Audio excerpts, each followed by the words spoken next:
Everyone, welcome to my YouTube channel future teacher. आज मैं आपके लिए लेकर आई हूँ बहुत ही इम्पोर्टेंट वीडियो। जी हाँ, बिल्कुल थंबनेल देखकर तो आप समझ ही गए होंगे कि आज हम क्या पढ़ने वाले हैं। तो आज हम पढ़ेंगे जयशंकर प्रसाद की जीवनी। इसके साथ ही जो भी आपकी यूपी बोर्ड परीक्षा 2026 के लिए इम्पोर्टेंट जीवनियां हैं, हम उनकी एक प्लेलिस्ट बनाएंगे जिसमें हम डेली एक इम्पोर्टेंट लेखक के विषय में पढ़ेंगे। ठीक है, और जब आपका एग्जाम आएगा आप रिवीजन करेंगे, आपको इसमें से एक जीवनी जरूर मिल जाएगी। और जब आप एग्जामिनेशन रूम में बैठे हुए जीवनी लिख रहे होंगे तो फ्यूचर टीचर्स को जरूर याद करेंगे आप, आई नो। चलिए जल्दी से वीडियो शुरू करते हैं। जयशंकर प्रसाद। जयशंकर प्रसाद में सबसे पहले हम इनका जीवन परिचय पढ़ेंगे। तो चलिए देख लेते हैं इनके जीवन परिचय के विषय में। जयशंकर प्रसाद हिंदी साहित्य के छायावाद युग के एक महान लेखक थे। वे कवि, नाटककार, कहानीकार और उपन्यासकार चारों रूपों में प्रसिद्ध थे। उनका जन्म 30 जनवरी 1879 को वाराणसी, उत्तर प्रदेश में हुआ। उनका परिवार व्यापार से जुड़ा हुआ था। उनके पिता का नाम देवी प्रसाद था। अब यहाँ से आपके बहुविकल्पीय प्रश्न भी बन जाते हैं, जैसे कि पहला प्रश्न आपका ये बन सकता है कि जयशंकर प्रसाद किस युग के कवि थे। तो आप इसमें आंसर लगा सकते हैं छायावादी युग के। ठीक है, फिर आपसे पूछा जा सकता है कि जयशंकर प्रसाद का जन्म कब हुआ था। तो कब हुआ था? 30 जनवरी 1889। मोस्टली सन ही पूछता है, आपसे डेट नहीं पूछता है। वो कहाँ हुआ था? तो वाराणसी, उत्तर प्रदेश में हुआ था। ठीक है, उसके बाद पढ़ते हैं इनके बचपन के विषय में। बचपन में ही माता पिता के देहांत हो जाने के कारण प्रसाद जी का जीवन संघर्षपूर्ण रहा। आर्थिक और पारिवारिक कठिनाइयों के बावजूद उन्होंने पढ़ाई और साहित्य से अपना नाता नहीं तोड़ा। देखिए कितनी कठिन परिस्थितियां होने के बाद भी जयशंकर प्रसाद ने अपनी पढ़ाई को बिल्कुल नहीं छोड़ा। ठीक है, और आप और हम जरा सा सर में दर्द होता है तुरंत अपनी किताबें बंद कर देते हैं कि हाँ सर में दर्द हो रहा है, आज ये प्रॉब्लम हो रही, मतलब ना पढ़ने के बहाने। और देखिए एक बंदा कैसे पढ़ाई से जुड़ा हुआ है। तो आप जीवन परिचय के साथ साथ ना थोड़ा सा इनसे मोटिवेट भी होइएगा। ठीक है, ताकि जैसे आज हम इनके विषय में पढ़ रहे हैं ना, कल को हमारे बाद लोग हमारे विषय में पढ़ें कि हम कितनी महान शख्सियत रह चुके हैं। आई बात समझ? चलिए आगे पढ़ते हैं। उन्होंने विद्यालयी शिक्षा यानी स्कूलिंग अधिक नहीं पाई थी, लेकिन स्वाध्याय यानी खुद पढ़ाई की है ना, स्वयं अध्ययन के माध्यम से संस्कृत, हिंदी, फारसी और अंग्रेजी भाषाओं का अच्छा ज्ञान प्राप्त किया। जयशंकर प्रसाद भारतीय संस्कृति, दर्शन और इतिहास से बहुत प्रभावित थे। उनकी रचनाओं में भारत की प्राचीन परंपराएं, गौरवशाली अतीत और मानवीय भावनाएं स्पष्ट रूप से दिखाई देती हैं।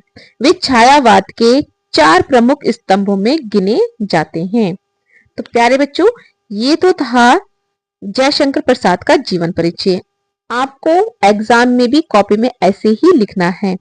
सबसे पहले बड़े बड़े हेडिंग लिखेंगे जयशंकर प्रसाद, फिर एक छोटे से बॉक्स में संक्षिप्त जीवन परिचय लिखेंगे। आप उनका, संक्षिप्त का मतलब होता है छोटा सा, जिसमें आप उनका जन्म, मृत्यु, पिता का नाम, उनकी जन्म स्थान, निधन, ये लिखेंगे आप। ठीक है, फिर काले पेन से ऐसे बड़ा बड़ा हेडिंग में लिखेंगे आप जीवन परिचय, और फिर नीले पेन से आप उनकी जीवनी को लिखेंगे। ठीक है, उसके बाद जब जीवन परिचय आप पूरा कर लें तो फिर उसके बाद लिखेंगे हम उनकी रचनाएं। देखिए जैसे मैंने यहाँ दिखाया है, बिल्कुल ऐसे ही लिखना है आपको। काले पेन से बड़ा बड़ा हेडिंग डाल के रचनाएं लिखनी है और फिर नीले पेन से रचनाओं को दिखाना है। ठीक है, चलिए अब आगे बढ़ते हैं। जयशंकर प्रसाद की रचनाओं के विषय में पढ़ेंगे।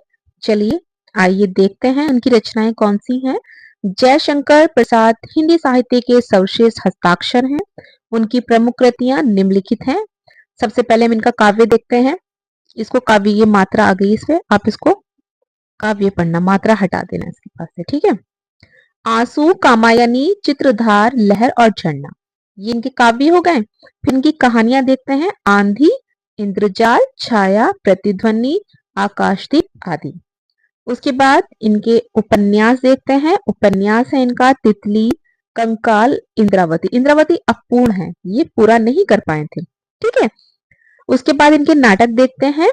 सज्जन, कल्याणी, प्रणय, चंद्रगुप्त, स्कंदगुप्त, अजात शत्रु, विशाखा, धूर्स्वामिनी आदि। ये क्या है? ये इनके नाटक थे। अब इनके निबंध के बारे में बात करते हैं। तो निबंध इनका है काव्य, कला और अन्य निबंध इनके। ये तो हो गई इनकी रचनाएं। चलिए अब हम इनकी भाषा शैली के विषय में पढ़ते हैं। प्रसाद जी की भाषा में संस्कृत के तत्सम शब्द की बहुलता है, यानी कि ज्यादा प्रयोग किया है। भावमयता उनकी भाषा की प्रमुख विशेषता है। उनकी भाषाएं मुहावरों, लोकोक्तियों तथा विदेशी शब्दों का प्रयोग ना के बराबर हुआ है। प्रसाद जी ने विचारात्मक, चित्रात्मक, भावनात्मक, अनुसंधानात्मक का प्रयोग किया है। हिंदी साहित्य में स्थान, अब उनका स्थान क्या है हिंदी साहित्य में, उसको जान लेते हैं। युग प्रवर्तक साहित्यकार जयशंकर प्रसाद गद्य और काव्य दोनों ही विधाओं में रचना करके हिंदी साहित्य को अत्यंत समृद्ध किया। कामायनी महाकाव्य उनकी कालजयी रचना है, जो आधुनिक काल की सबसे सर्वश्रेष्ठ रचना कही जा सकती है। उन्होंने अनुभूति, गहन चिंतन को हिंदी साहित्य की विधाओं के माध्यम से प्रस्तुत किया है। हिंदी साहित्य में जयशंकर प्रसाद का स्थान सर्वोपरि है। तो प्यारे बच्चों, ये थी जीवनी जयशंकर प्रसाद की। आपने बिल्कुल इसी तरह से एग्जाम में लिखनी है ये, ठीक है। सबसे पहले इनका जीवन परिचय, उसके बाद हेडिंग डाल के इनकी रचनाएं, उसके बाद हेडिंग डाल करके इनकी भाषा और शैली, और फिर लास्ट में हेडिंग डाल करके इनका हिंदी साहित्य में स्थान।